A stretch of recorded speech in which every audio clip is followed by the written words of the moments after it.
We are very pleased to be joined now by Saints guard Nick Saldiveri. And Nick, just talk to me about this transition this organization has gone through the last couple of weeks. I mean, look, this organization hasn't fired or moved on from a coach mid-season since, pre Mrs. Benson being here. And then to have that kind of seismic shift to the head coach leaving and the interim coach coming in, I mean, how has that transition been for you guys as players just to kind of get used to, I guess, the new voice?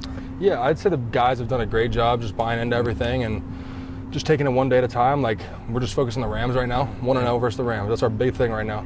And I think as a collective, buy-in is everything. Mm-hmm. And I think we've done a good job buying into what Riz is preaching and just focusing on one day at a time and controlling what we can control.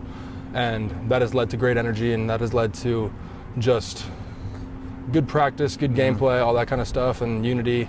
And it's really just about buy-in and focusing on the Rams. So talk to me about that, because what is it that's connecting with Rizzy?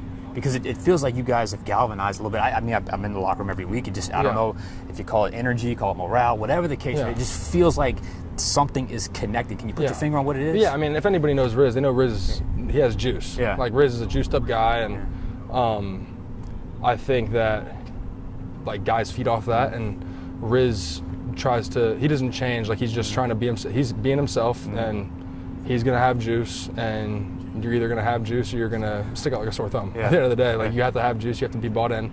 And we have good players on this team who have good, obviously great talent, but obviously, like, a great mindset as well, because it's not always easy to buy in. So it's like we have good guys who have put their pride aside and just say, hey, we're focused on the task at hand, and we're going to be bought into whatever's being preached, and we're just going to take it one day at a time. Rams want to know. What about for you personally? Because, you were running with the ones during training camp. I know you got hurt, but you've battled your way back on.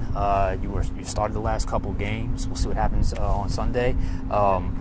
Just your own personal journey. Are you comfortable where you're at right now? 100%. I'm always striving to be better.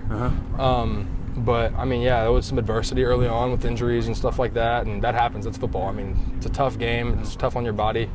And being able to have mental fortitude and be able to stay the course is tough, but it pays off in the end because you stay locked in, you stay in your playbook, you do things like that. And when your opportunity comes, you just got to be ready.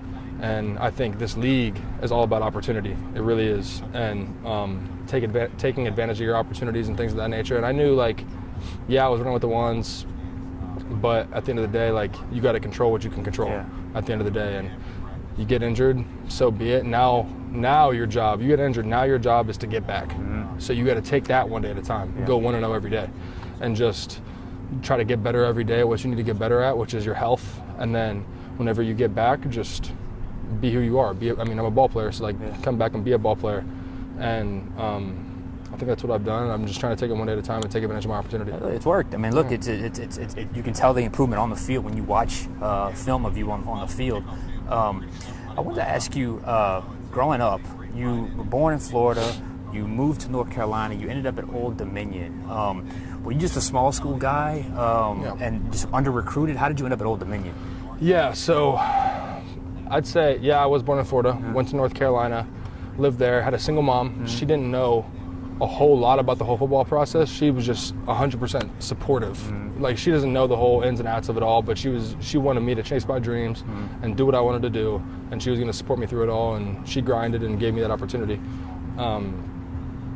But ODU was the first school to ever recruit me, first school I ever got a letter from. So I took pride in that. And it was that means a lot to me. They're the first people to reach out, first people to give me an offer. And they gave me an offer at my junior day when I went out there. And I was a little, was I a little naive at the time, thinking it was going to go away? I was, 100%. So, but I also loved Old Dominion, loved the people that were there at the time. And I had committed to ODU probably 3 months before my senior year. So it was the June before my senior year even started.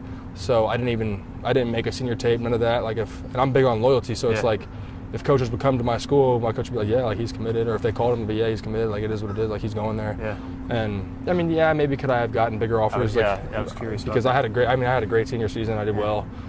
Could I have got those in-state Power 5 offers? Probably. But I took pride in them taking a shot on me, and that went all the way through to when I was at ODU, because NIL came into the picture late in my career, and I had another year of eligibility, and I could have gone and tried to chase a bag or whatever, but I wasn't really focused on that. I was focused on being with my guys and staying loyal to who was loyal to me. And I think that carries a lot more weight in terms of like legacy and how people remember you rather than going and getting some money. So you grew up in North Carolina. That is a basketball state. Did you play basketball growing up? Yeah, I played a little bit of basketball, but not a ton. Okay. I was good for like 10 and 10, 5 fouls. Yeah. Obvious big man playing basketball. So yeah. Oh, we got some of your buddies over there. All right, good deal. Yeah, some of the fellow bigs over there. Still going. But you had an interesting childhood because you mentioned you were raised by a single mother. Your father passed away when you were younger. Yeah. And as I listen to you talk, especially when you talk about dealing with adversity, there's a all right, on to the next day. You got to win the next day type of mentality. Is that a product of the way you were raised? Yeah, I mean, my mom definitely, and I lived with my grandmother too. Okay. And I had a great support system. Yeah. I mean, they did everything they could, and I think they definitely preached that. Yeah. And I think I also had great coaches growing up playing football that all preached that want-to-know mentality. And I think when I really, really started living that was probably with my head coach in college, Ricky Rani. That was a big thing for him, and I mean, I trust that guy with my life at the end of the day, and he has a great way that he goes about coaching and a message that he preaches.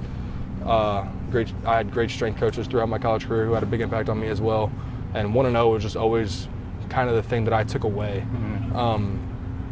And I mean, I think it's a good thing to live by. Yeah. Like, it's not just football. At the end of the day, I think it's life. You're gonna get knocked down. You're gonna get beat up. Yeah. Like, life is hard. It's not easy, and I think taking it one day at a time is just the only way to go about things if you want to be positive and not look at the past and things like that. Yeah, I mean, it's a great message and it's a great story. I mean, just from humble beginnings to where you are now. I guess what close it out with this. I mean, game day, Rams. You guys are on a little bit of a roll, 1-2 straight. Hit the bye week, coming back refreshed, refocused, recharged. I've been hearing 1-0 all week. 1-0 all week. 1-0 all week. What do you have to do to get this W against the Rams?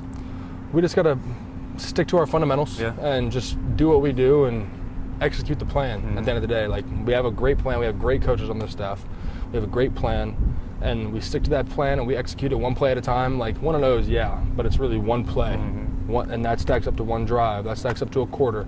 And that all comes back to Rams 1-0. Like, it's just taking it all one play at a time and just staying positive, because like it's football. Everything's not going to be perfect. It's just embrace the chaos. There's going to be chaos. Embrace the chaos. Embrace the adversity, and it's going to turn out well. You're going to like the result. Nick, thank you. Appreciate you. Appreciate it. All right.